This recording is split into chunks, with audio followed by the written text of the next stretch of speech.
Okay, this one is for Jane in Michigan. I think this is for Jane's husband. So I apologize that I don't have the name off the top right now. I'm just looking at the order. So we're going to get your radio all set up for you. And since you did the pre-order, you're going to get the speaker with it, the CS990. You did purchase the bundle and save, so I have fixed up your mic, which is here. This came in the standard 4-pin Cobra configuration. What I did essentially is removed the wire internally so that your pin number 4 here no longer is active. It's not focusing, but anyways, it doesn't really matter. Pin number 4 is there, it's labeled. So if you plug this into like a Cobra 29, or if you're using like a 5-pin to 4-pin adapter, like I don't know, like I got a Grand XL down here. If I plug this into the Grand XL, I won't get any sound out of the Grand XL speaker. So you know, you could connect it back up. You take this back off, there's one spot that's missing on the right hand side of the PCB towards the bottom, kind of where my finger is. If you take this off, take the battery out, there's a little screw in the middle. There's a little piece of plastic that covers the wires as they travel up from the mic cord into the PCB.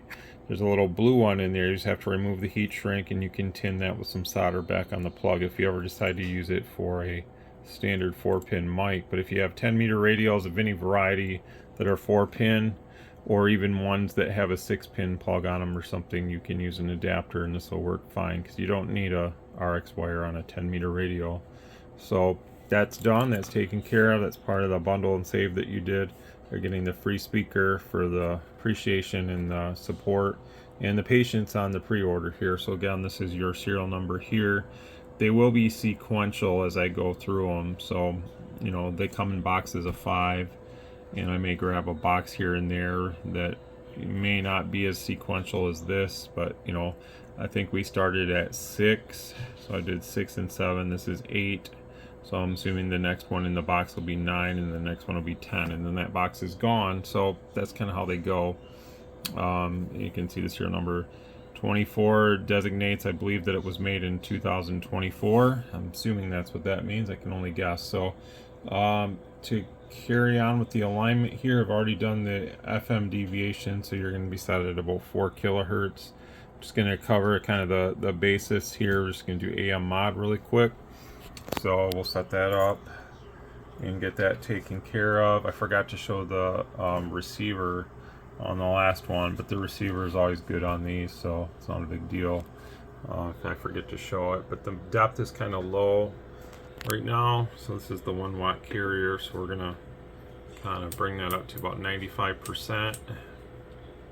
You can see on the depth here, if we go to closer to 100, it starts to flatten out, and that's a sign that the modulation is too strong with the test tone. So that's the difference that you'll find when you're using good quality test equipment. Is, you know, you don't want to set it at 100% with the level here. The depth, about 95 is good, and then you'll find that with your voice, the voice affects the AMC different than a test tone. So that's something that we'll find out as we go along with testing radios and stuff, that, you know, that's a really nice waveform right there.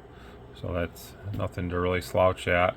And for whatever reason, when we first did the modulation, let's take a look now. Yeah, it's saying about a max of 112. That's what it was showing. So it's really good, but it's about 95% with the test tone. Okay, so here's the AM carrier with the high power. It's set to 4 watt, or I'm sorry, 8 watt, 1 watt all the way down and 8 watt all the way up. So it's about 86% with the test tone. There's our frequencies, nice and sound.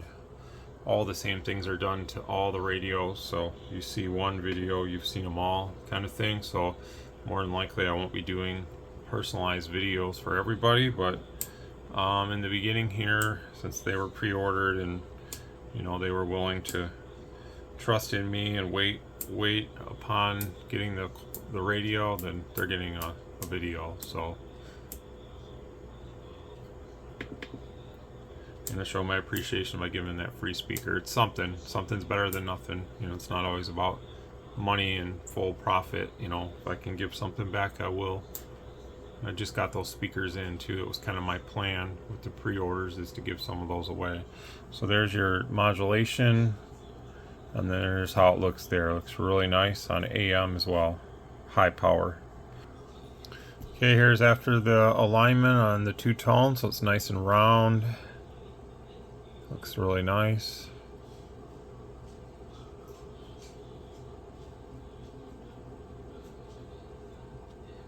And then we'll do the third order intercept test on this. So we'll go to measurement, TOI.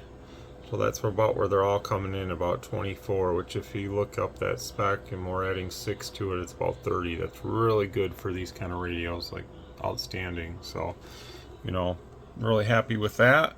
So now we'll unplug and go to standard power check. Okay, so I do have the radio dimmed. So if you get the radio and you want it brighter, you can go to this setting here, and you can move it up to level 2 or 3. 3 is the brightest, so just to let you know that. We're going to go and shut this noise reduction off. It's just something I always check to make sure it works. This is FM mode.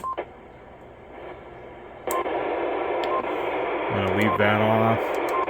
Go to AM mode. I have all kinds of goofy stuff on, echo and talkback and Roger beeps and all that, just make sure they all work. So the NG lights up, that's your noise gate. That helps prevent squealing on the transmit side if you have the talkback on, or to take out some background noise. So I can turn this mic up some, the mic gain's all the way up. That's how it's meant to be ran. Can turn it up a little more. If I turn that mic up a little more, obviously it gets very loud in the talkback. And I'm sitting really close to the speaker, but that's a good idea to show you that the echo works and all that stuff works. So we'll shut that off. I'll show you how to do that really quick. So noise gate is right here. We can switch that off. Mic type stays in dynamic. This is your NOG, it's your talkback. I don't know where they got NOG from. So that's just something that they've always had. Roger beep is here. Function beep off. So now there's nothing on. Echo, shut that off as well. Then I'll show you the power. Okay, again, this is just my recommendation, but I recommend that you run it about here, close to the V, on volume, and just speak normally into the mic, and it'll work really well for you. So we're going to look at power now. This is AM. Is about an 8-watt carrier, and that's about what they always do, pretty close to almost 50. 1, 2, 3, 1, 2, 3. Hello.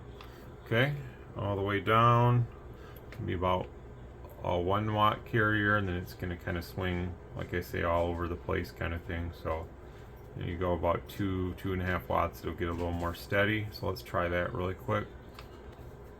Okay, here's our 2.5 watts right there, and then you can see with 2.5 watts you get quite a bit more power, swing power out of it. So, you know, for those that like that, this radio will definitely give you that option, where some other ones that are kind of newer on the market, maybe not brand new or anything, but they've been out for a little while, you know.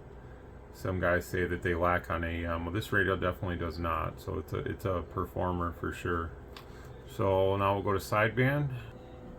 Okay, now we're on sideband. So on sideband, you know, you can see we're pretty much full deflection. There is a protective film on these, so I don't peel that off. I leave that on. I leave it up to the customer if they want to peel that off. But there is a protective. You can see it right there in the corner. So, you know, again, on sideband, the radio is about a mid 40-watt radio on sideband, which is pretty good. You know, it's nothing to slouch at, you know. And then if we back it down, let's say to 12 o'clock. 12 o'clock there, somewhere in the 20 range, low 20s, so you can obviously adjust it where you need, kind of thing. And then if you go lower than that, you know, all the way down, I think is about 4 or 5 watts. So 1, 2, 3, 1, 2, 3. Hello. Obviously, you know, run what you need. You don't always have to run all that power up. If you don't need it, then don't run it. Now we're going to do the receive check, and then that's going to be it for you. Okay, here's the receive check. So it's always good on these, just like all the other ones, variants, and all the other makes and models. They have similar boards. They're all really good, so nothing's really changed here. Still have a 20 decibel inline attenuator there, so it's adding us some 20 more dB to that number. It was about 128, and then that's where we're sitting at 12 dB, so that's really nice. Okay, here's AM, so just to notice it's a S1 on the S meter, which is a really weak signal, and we're at minus 114 dBm, which is right. Sorry about the poor camera work here. Then go to our level, go to our mod. I'm going to show you our specific for AM, which is there, 30% depth, which is 30% modulation, 1 kilohertz test tone, and that's where we're coming in right at the 12 dB mark there, so that's perfect too. FM is really good on these as well.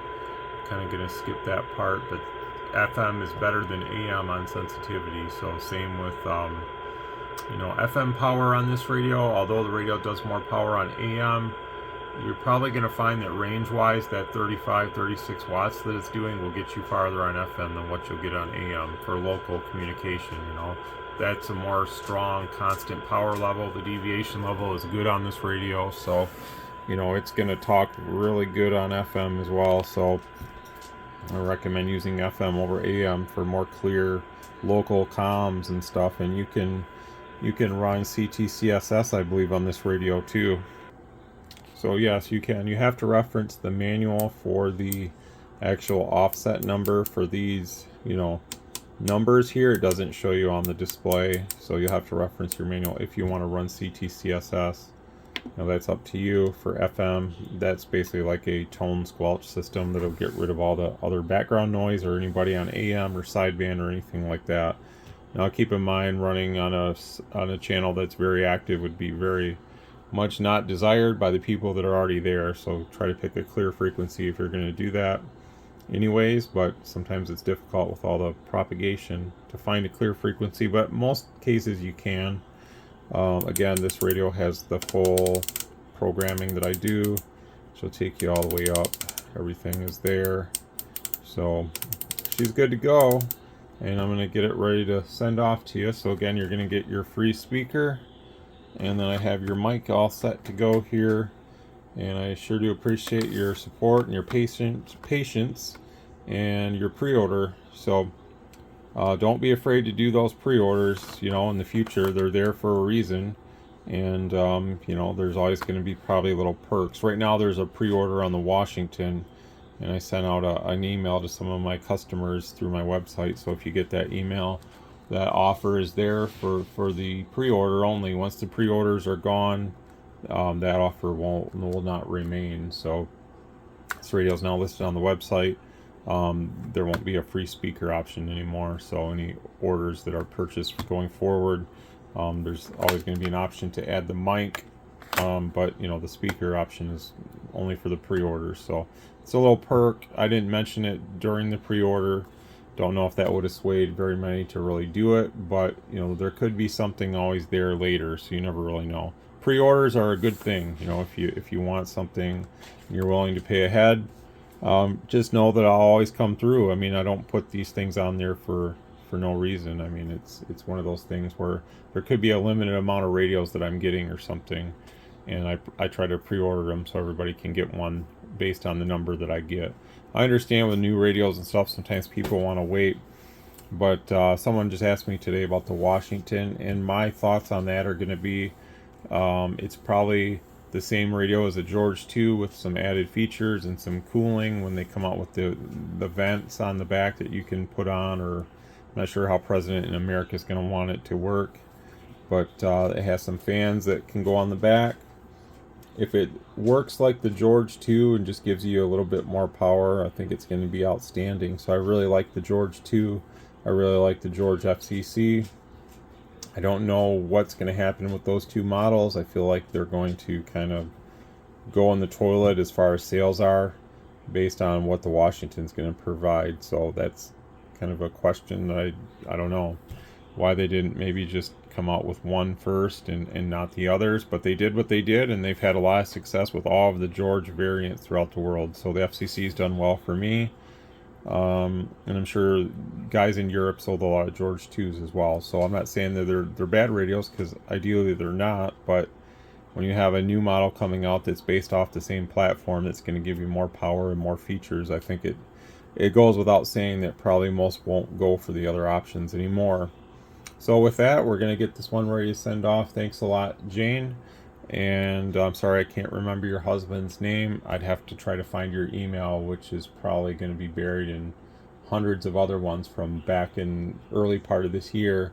But I will, obviously you'll get the tracking notification when this ships off to you.